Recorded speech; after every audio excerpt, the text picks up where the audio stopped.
Hi Hunter, how are you? It's Chad here. I am just throwing together a video to answer your questions that you asked me. Thank you for asking questions. Sorry, it's taken me a while to get back to it. This is a lot easier than me. Lot easier than me typing out a whole lots of answers. I'll list all the questions first, and then I'll hit them one by one. One, what role do microtransactions, loot boxes, and in-game purchases play in the revenue of major video game companies? Are they planned and added in during the early stages or done more as an afterthought? Two, when you yourself have been developing a game, have others in more senior leadership positions asked you to include microtransactions? Three, when used in a game, what are the most common monetization strategies included? Four, to what extent has the rise of mobile gaming had an impact on the increase in microtransactions in console and PC games? Five, how have mergers and acquisitions in the gaming industry affected company priorities? Six, how do indie game companies' priorities differ from those of large game corporations in terms of play enjoyment versus profit? Seven, what are the long-term impacts on player loyalty and brand reputation when prioritizing profit over enjoyment? Eight, how have changes in monetization strategies affected the longevity and success of game franchises? So the first one, what role do microtransactions, loot boxes, and in-game purchases play in the revenue of major video game companies? Are they planned and added in during the early stages or done more as an afterthought? It really depends on what you define by major. Major video game company, do you mean AAA, AA, and then also platform? I think it's very platform specific. So I would say that in PC and console space, microtransactions, loot boxes, and in-game purchases are less common. We are seeing them become more common, which will come up later in a later question, I think. But in mobile gaming, you see microtransactions, loot boxes, and in-game purchases ubiquitous. It's almost the standard to have a freemium model where you access the game for free and then you have IAPs as a monetization strategy. So what role do they play? I would say in major video game companies, maybe a minimal role or a partial role in console, PC, Switch, things like that, but probably a very significant role on mobile. So it's more of a platform than a size of company thing, I would say. Are they planned and added in during the early stages or done more as an afterthought? Ideally, your microtransactions, your monetization strategy is built into the design of the game. I think you'll find, or the received wisdom would be that if you add your microtransactions in as an afterthought, then you're probably going to come into trouble. Because there are particular design challenges around microtransactions. What you're essentially doing is you're breaking the immersion, you're bouncing people out of the game, and you're saying, oh, please give me money. And that's very hard to do and continue the flow and continue a good game experience. So you want to do it in ways that are less intrusive, ways that are built into the design, that there's not horrible paywalls that upset or frustrate people, or things like that. So ideally, they should be designed. They should be part of the design, and really, the monetization strategy should, the marketing and monetization should be built into design, the design discipline. You should have designers and the whole design team having input into what the monetization looks like, which is a challenge in an organization because you've got marketing and business and then creative, and they usually sometimes don't work well together. When I've been developing a game, have others in more senior leadership positions asked you to include microtransactions? I can't really say. I've only been on a couple of projects. That's never happened to me. It doesn't happen much in indie anyway. I think, so I can't really speak to that. I don't know. I just don't have that experience. Sorry. When used in a game, what are the most common monetization strategies included? I think we need to think about the definition of monetization. Okay, monetization is how a game makes money, full stop. We tend to think that monetization is like just microtransactions and stuff like that. But if you define it as just how a game makes money, I think definitely in the PC and console space, you'll say that the majority is still a premium product offering, right? So it's, you buy the game, you pay for it, and it's great, you play it. Like, that is still the major model, definitely in PC and console.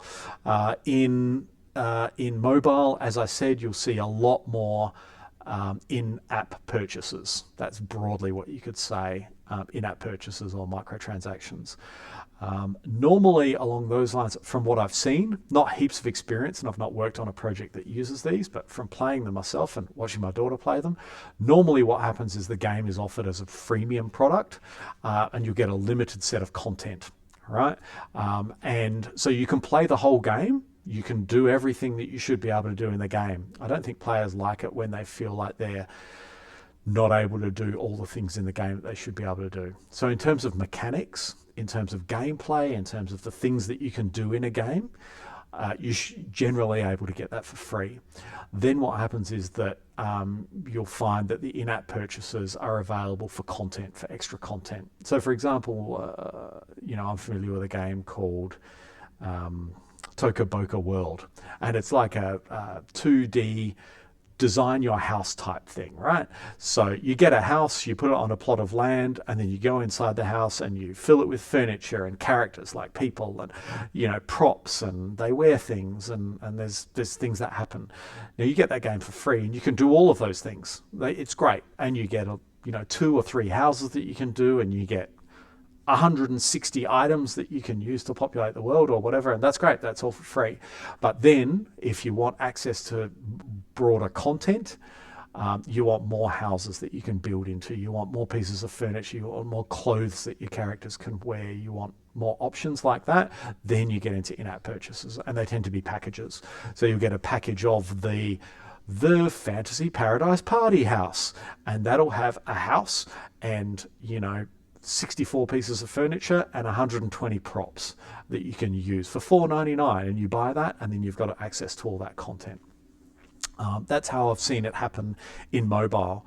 To the extent that there are in-app purchases or microtransactions in PC and console, it's pretty similar. But you've seen this can be quite controversial. When there's a piece of content which you can access through ordinary gameplay. And so you'll often have a combined thing, not a freemium product, although there are a lot of free-to-play things. Look at Fortnite, obviously, the best example. Most lucrative game in the world, but it's free. All of their money comes from microtransactions, so cosmetics, content, stuff like that. That's how it kind of tends to work. It can be controversial to have access to a thing through normal gameplay. So Star Wars Battlefront 2, you could get Darth Vader through playing it for 10,000 hours or whatever, or give us $10 and you'll have access to this character. People really, really hated that because they felt that it was predatory and extractive.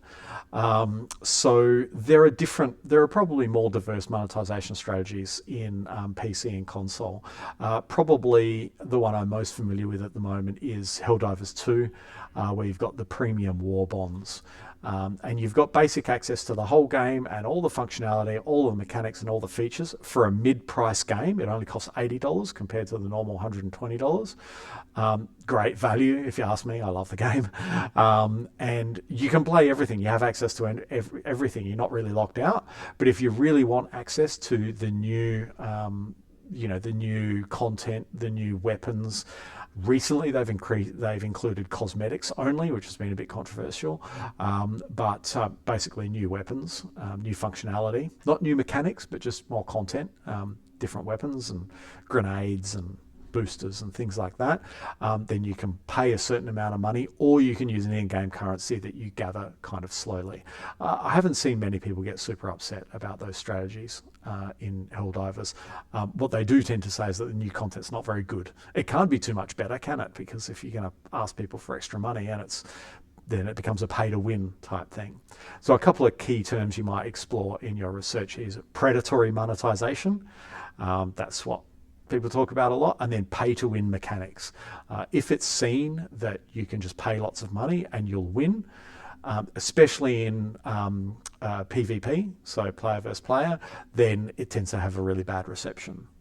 So it's kind of tricky. There's some of the strategies that I've seen in games. To what extent has the rise of mobile gaming had an impact on the increase in microtransactions in console and PC games? This is just my opinion. I don't have any evidence, but to a large extent, I would say. So, the rise in mobile gaming happened a long time ago. We should be clear, probably about 15 years ago. I think post GFC, especially in Australian development, post GFC, post 2009, we saw a huge increase in mobile development, and for one reason or another, microtransactions, in-app purchases are just a lot more in mobile, as we've seen. And I think that, yeah, probably the fact that there are whole companies that are based on that strategy in mobile games has made console and PC developers say, that's a possibility for us. But it's been a lot harder in that space for whatever reason. So it's a bit more controversial. There have been some high profile problems that companies have encountered. So I think what I would say is probably it's made console and PC publishers and developers go, oh, that's a possibility. Let me think about how I might do that. And then they've done that. And sometimes it's been controversial. Sometimes it's been lucrative and worked really well. Probably the place that it's had most impact is in the rise of free-to-play altogether. And Fortnite is a huge example there. Obviously, you've also got Warframe. I mean, you can Google free-to-play games on PC. There's a lot of them. And so I think what you're seeing is a completely new model, maybe, of monetization, where you've got this freemium model being applied in the PC and console space. That seems to be more successful than a game that you pay for and there's microtransactions. I don't think people tend to like that very much, but Helldivers has gotten away with it. So who knows? How have mergers and acquisitions in the gaming industry affected company priorities? Don't really know, to be honest. You'd have to look at particular examples. We see an interesting merger happen recently, interesting acquisition happen recently in the case of Keywords Studios. They run Tantalus and many studios, global company, 10,000 employees. They've been taken over by a Swedish equity firm. From what I know, I haven't seen much impact there. So I think mergers and acquisitions probably haven't affected company priorities so much, as far as I know, but I don't have much insight, so I'm not much of an expert on it. What I would say really affects company priorities is the distinction whether they're public or private companies. So what we see with public companies, where they're listed on the stock exchange, they do get an injection of cash, which really helps growth, but they then are answerable to a set of shareholders. What then happens is the company becomes much, much more focused on profit. Profit at any cost, and things can change then, right? So you then have shareholders saying, no, we need to do what we need to do to improve our bottom line, because that's all we care about. And then the company itself has, might have to push back on that and have their creative priorities or their quality product stuff in mind. So when you get shareholders driving things, you get much more of a focus on profit to the exclusion of all else. So I think that public/private division probably has a lot more to do with company priorities than mergers and acquisitions, would be my answer. How do indie game companies' priorities differ from those of large game corporations in terms of player enjoyment versus profit? It's a big question. As a generalization, I think there's an assumption built into that question, which is broadly true, that indie game companies are more focused on player enjoyment. But that's a bit of an assumption, I guess, because indie game companies are often focused on, they're often not very good at identifying what players really need or want. They often don't do much research, market research. They often don't do much audience analysis or competition analysis to see what players actually want and what players will actually enjoy. So a lot of indie developers will just make a game that they want to play. And that is a valid strategy for creatives all around. Authors will often write a book that they want to read or, whatever, but it also needs to be moderated with an idea of what the market wants and what the market needs. And indie companies are often not very good at doing that because they often don't have the business sensibility. Don't have any business sensibility, unless they've studied with me, of course. So I think it is an assumption that indie game companies are focused solely on player enjoyment. They probably tell themselves the story that they are. But I think it is true that indies generally, everyone wants to make money, but they probably don't. They're probably not as focused on that in general. They don't see that as essential. Whereas large game corporations, I mean, there is also a problem on how you define indie as well. So indie is like, is it just small? Is it just 10 to 15 people? Is it an art style like pixel art? Is it, kind of, what is it? They don't have a publisher or like whatever. So is Arrowhead an independent game company, an independent studio? Helldivers again. Yes, they're kind of sizable. They've got 50 or 60 people, but they are technically independent, but they signed with Sony for this project. So the definition isn't very clear. But in general, indies maybe think that they're more focused on player enjoyment. Large game companies definitely focus more on profit. They just have to, or they focus on sustainability at least. They focus on making money, making enough money to cover their costs. Again, I think profit is a big driver for public game companies. They want profit. Whereas I think even a larger company, would be happier with breaking even, with being able to pay people to make the game and breaking even and making enough money to be able to make the next game. I think that really strong profit drive comes from the public company space, where you've got investors particularly in the tech sector who are used to getting their 10 times profit, or they want a percentage return on investment sort of thing. So that's where things get a lot more hard-nosed rather than just large versus indie, I would say. What are the long-term impacts on player loyalty and brand reputation when prioritising profit over enjoyment?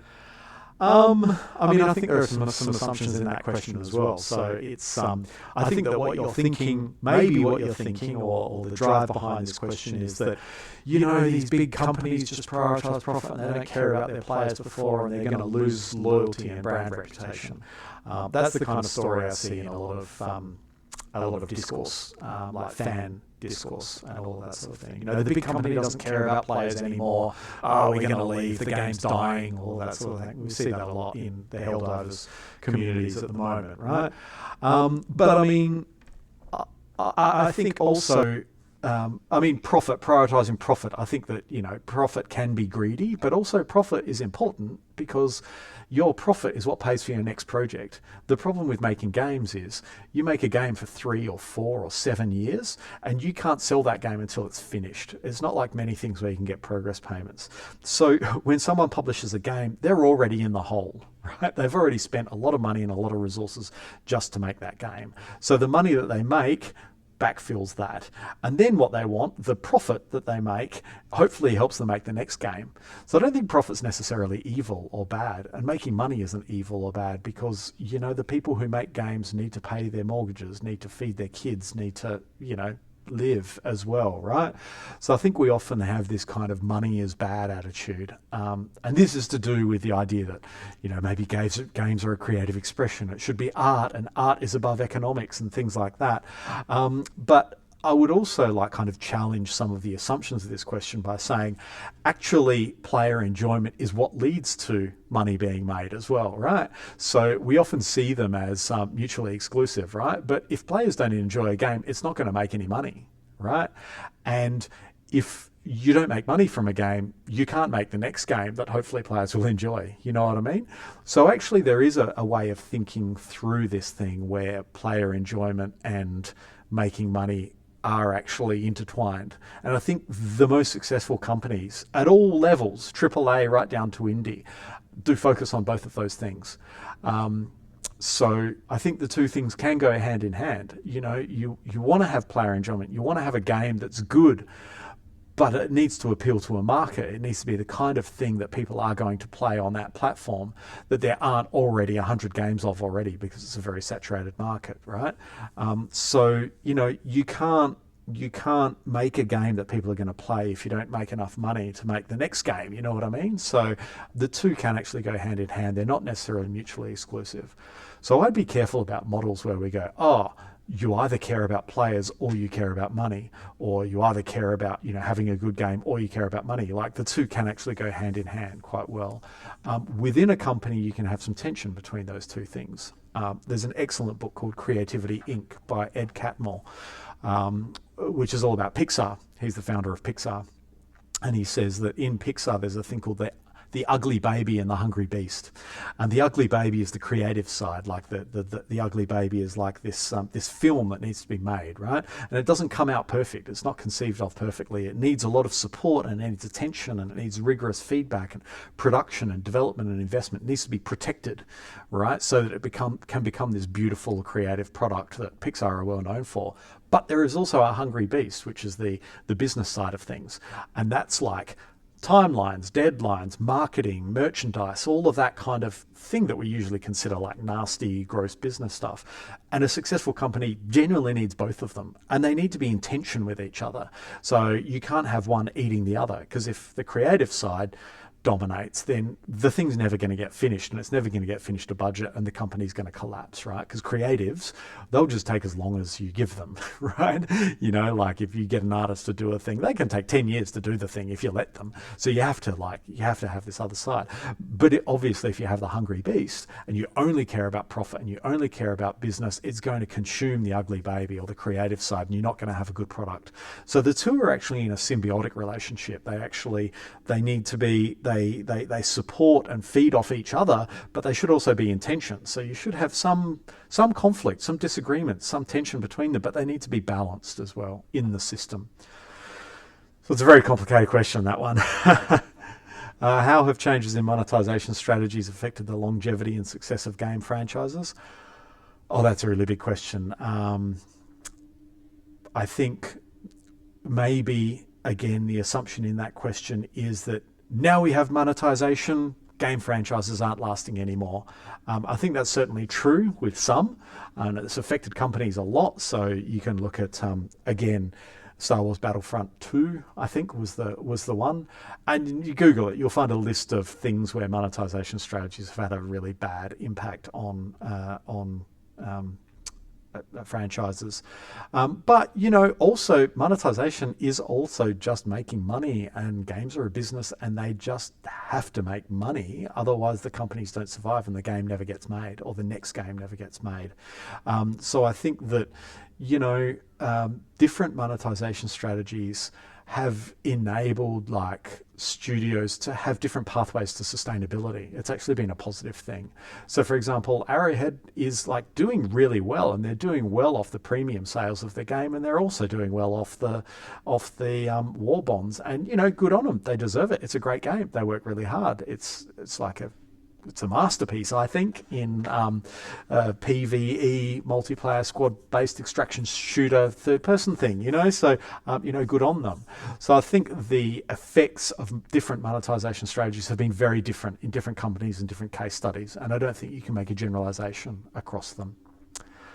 Okay, that's it. Hopefully that's been helpful. Happy to have more conversation, or if you have any follow-up questions, I'll do another video for you or whatever. But once again, that's just my opinion. All of those things are just my opinion and my views. But I would, overall advice to you would be to have a think about the perspective from which your research is coming, and the perspective you already have that's helping you frame some of these questions and the way these questions are being asked, because that's the really interesting thing, I think, for us. Okay. Thanks, mate, and good luck with the project. See ya.